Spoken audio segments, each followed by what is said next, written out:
play hard. You got to tip your hat to them. They definitely play hard. But you can't go freaking bear hunting with BB guns. There's more tomorrow. We don't win today.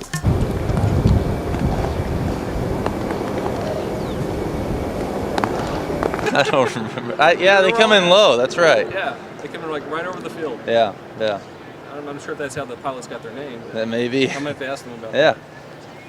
Well, cool. All right, so just for the record, please state your name. Matt Wise. And what position do you play? I'm a relief pitcher. Have you always played relief pitcher? I was starting pitcher in college, actually. Started a little bit in the minor leagues. Well, every time in the minor leagues I pitched, I was a starter. Got to the big leagues and started, I think I have 15 starts in the big leagues, and the rest of them have all been relief appearances.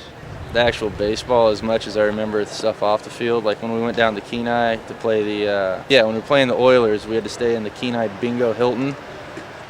And anytime you put 20 or 25 college guys together, and we were all staying in the same room, I actually have a scar. This is right here.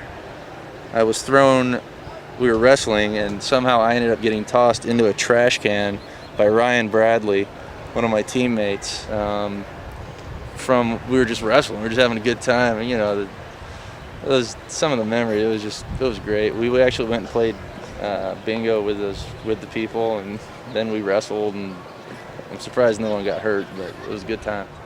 Our host mom we were there for maybe 2 or 3 days, and by the end of those 2 or 3 days, she treated us probably better than she treated her own kids. I mean, she was the nicest lady ever, and we still keep in contact, through Christmas cards and stuff like that. My roommate and I, Dustin, we treated the kids like they were our own little brothers too. So we played baseball with them, hung out, hung out with the kids, and were very respectful of their home. But at the same time, they treated us like their own, and they gave us a car for the summer, and we used that to go fishing down all over the place, and drove down to Kenai with it. One morning, this is kind of one of my weirder memories. She had gone to the grocery store and came back and said, "Hey, get in the car, I want to show you guys something." So they lived kind of outside Anchorage a little bit, and she said, "I'm going to go show you guys a baby moose had been killed by a grizzly bear," and it was probably a quarter mile from her house. And so we get down there, and by the time from her driving the quarter mile to get us, and by the time we went back, the bear had was still there and drugged the moose off and killed it, and it was eating it. And so we had to go home and put the dogs inside and make sure the bear. We never saw the bear, but it was one of those crazy things that you just can't experience anywhere other than Anchorage, I suppose. Yeah, it was definitely up in the hills. We actually, now that I'm thinking about the time in Anchorage, there's another story that would probably be good for the documentary. One of the trips, we went down to fish the Russian River. On our way back, we had a couple off days or something. The car we were in broke down. So we just sat there and tried to hitchhike. And as we're hitchhiking, this old school bus that's, some free-spirited, probably 20-somethings had renovated into a motorhome, stopped and picked us up.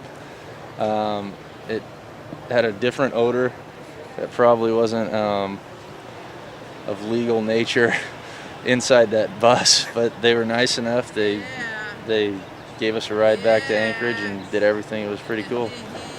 It wasn't only the motor vehicle, it was their personalities that kind of made it different. Hold on.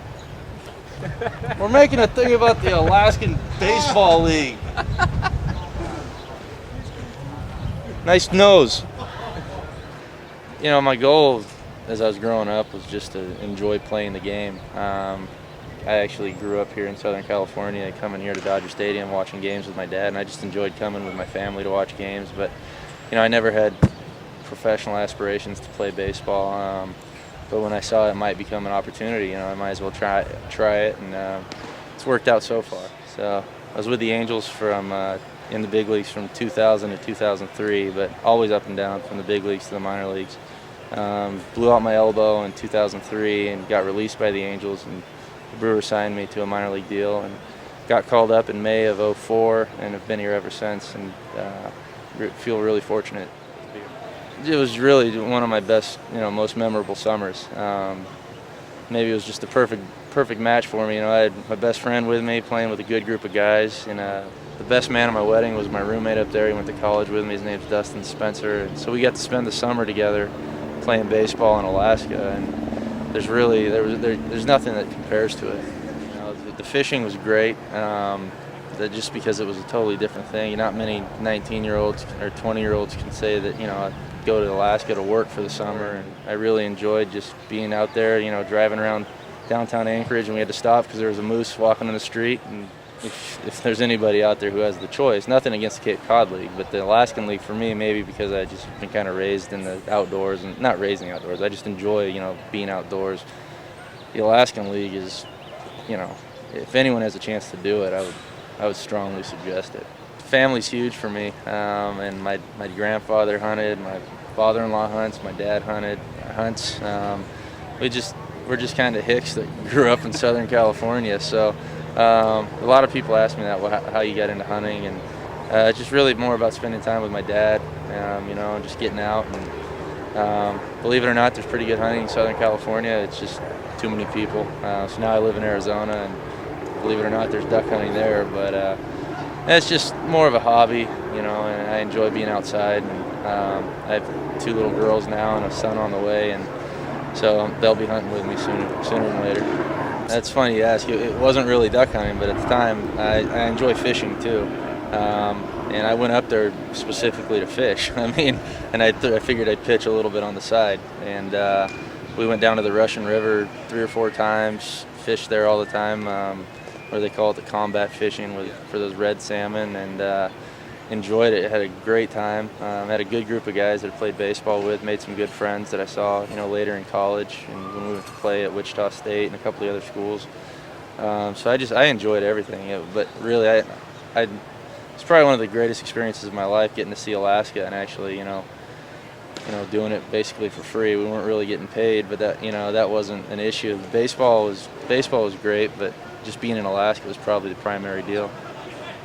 Anchorage is a tough place to duck hunt, really, because there's such a short window before it gets cold and freezes up. But hopefully I can play long enough to, you know, raise my son, and my daughters are going to hunt too. So we'd pretty much like to shoot ducks in every state in the country and some other countries. So you know, this whole bird flu thing breaks out, I'm going to do my part to rid the world of the bird flu, like 1 duck at a time. So. You know, I'm a redneck from Southern California, my wife says, but it's something cool. I get to spend time with my family, so maybe we'll all go up there and shoot some ducks. What's your favorite weapon for duck hunting? A Benelli Super Black Eagle 2 shotgun. I don't even have one yet. So I have a Browning Gold Hunter, it's my favorite now, but the next one I'm going to get is a Benelli. You can kill a duck at probably 45, 50 yards, clean. You know, I don't shoot beyond that, because then you just cripple birds and they suffer and die, and that's not ethical. Yeah, I have a black lab. His name's Drake. After the male species of the duck is known as a Drake, and he's a big fat lab living with my parents this summer and out here in Laverne, California. So hopefully he'll get in shape for next November when duck season starts.